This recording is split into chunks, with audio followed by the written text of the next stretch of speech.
Everyone knows this detail. Achilles was invincible everywhere except one spot. His heel, the one place his mother forgot to dip in the River Styx. It's one of the most famous details in all of Greek mythology. Here's the problem. Open Homer's actual Iliad, the original source for this entire story, and that detail simply isn't there anywhere. The Iliad is the oldest and most important source we have for the Trojan War, composed somewhere around the 8th century BC. If the invincibility story were original to the myth, this is exactly where it should show up. Today we're going through what Homer actually wrote and tracing exactly when and why someone added the detail everyone now assumes was always there. In the Iliad, Achilles is presented as a mortal hero, extraordinarily skilled, favored by the gods, but never magically invulnerable. He gets wounded in battle like other warriors. He bleeds. He can be hurt. The Iliad doesn't even describe his death directly. The poem actually ends before that happens, with the funeral of Hector, Achilles' great rival. The death of Achilles comes from a separate, now lost epic called the Aethiopis, known to us only through summaries by later ancient writers. In that account, Achilles is killed by an arrow from Paris, guided by the god Apollo. Nothing in any of these early sources mentions a single invulnerable body, with one exception. The invincibility story, the dipping in the River Styx, the heel his mother Thetis held onto, the one vulnerable spot, comes from a Roman poet named Statius, writing his unfinished epic Achilleid around 1,000 years after Homer in the 1st century AD. Statius wasn't malicious or careless. He was doing what ancient poets regularly did, expanding and embellishing existing myths for a new audience.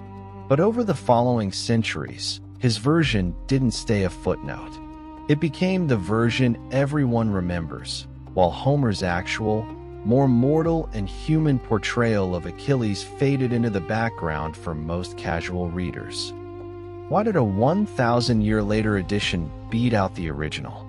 Partly because it's simply a better story mechanically.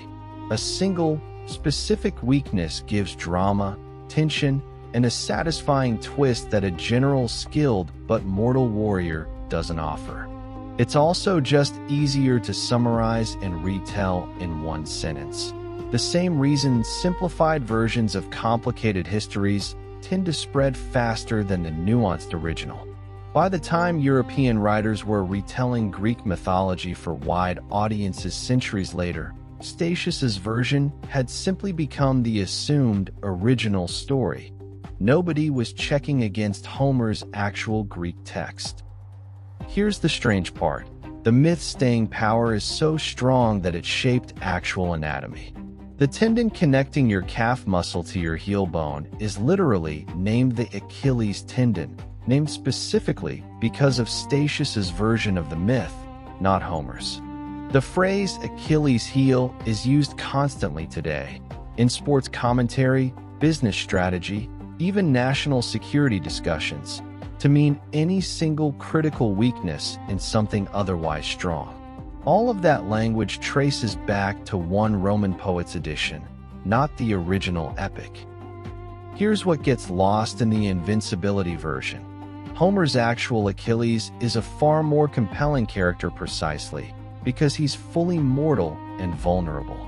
His central story isn't about a magic weakness. It's about rage, grief over his friend Patroclus, and his own full awareness that he will die young and famous rather than old and forgotten. That's a genuinely powerful piece of ancient literature. The invincibility myth, ironically, makes him a simpler and less interesting character than Homer actually wrote. So no, Achilles wasn't invincible, and Homer never said he was. That detail belongs to a Roman poet writing 1,000 years later, embellishing a story that was already ancient by his own time. And somehow, his version won so completely that it renamed a piece of your own body.